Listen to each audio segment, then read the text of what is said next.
কি জন্য তারা রক্ত দিয়েছিল যারা চলে গেছেন? তারা গদির জন্যে, নির্বাচন পাওয়ার জন্যই কিন্তু এই রক্ত ঝরান নাই। দেশের মানুষ তারা তাদের অধিকার খুঁজে পাবে, বৈষম্য দূর হবে, সুন্দর একটা বাংলাদেশ গড়বে, এই আশায় তার রক্ত দিয়েছিল। অনেক আশা, আমাদের বুক ভরা আশা ছিল। দিন দিন বিভিন্ন চিত্র দৃশ্য দেখে আমাদের হতাশা তৈরি হচ্ছে। আমার ভাইয়েরা, আমরা বিশেষ করে ইসলামী আন্দোলন বাংলাদেশের মহতারাম আমির বারবার একটা কথাই বলেন, আসুন সবাই মিলে দেশটাকে গড়ি, সুন্দরভাবে গড়ি।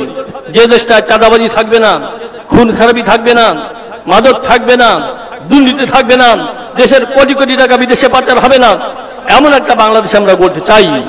আলহামদুলিল্লাহ, অধিকাংশ রাজনৈতিক দল, দেশের অধিকাংশ মানুষ সাড়া দিয়েছেন, কিন্তু কিছু কিছু দল, কিছু কিছু মানুষ তারা অন্য বিষয়ে ব্যস্ত রয়েছেন। অতি তাড়াতাড়ি চাঁদাবাজিকে কিভাবে বৈধতা দিবে, অতি তাড়াতাড়ি দুর্নীতিকে বৈধতা দিবে, এর জন্য তারা ব্যস্ত হয়ে পড়েছে। আমরা ব্যস্ত হয়েছি দেশকে গড়বার জন্য। আমরা প্রস্তুত থাকব।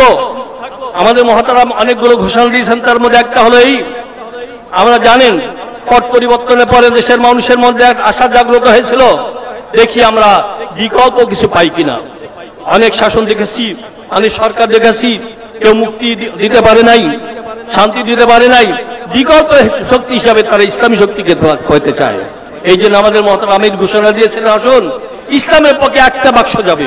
আলহামদুলিল্লাহ, এই ঘোষণা দেওয়ার পর পাড়ায় মহল্লায় গ্রামে গঞ্জের একটা সাড়া পড়ে গেছে।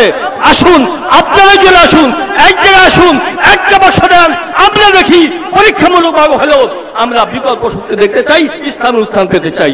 আমরা দেখতে চাই আল্লাহ পাক যেন এদেশে সমৃদ্ধির জন্য, উন্নতির জন্য, উন্নয়নের জন্য যথাযথভাবে আমাদেরকে কাজ করার তৌফিক দান করেন।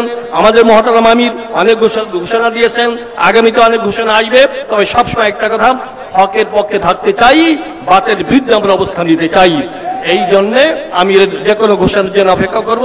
আল্লাহ পাক আমাদেরকে দেশ গড়বার জন্য, দেশের উন্নয়নের জন্য, অগ্রগতির জন্য, স্বাধীনতার জন্য, সার্বভৌমত্ব রক্ষার জন্য মেহনত করার তৌফিক দান করেন।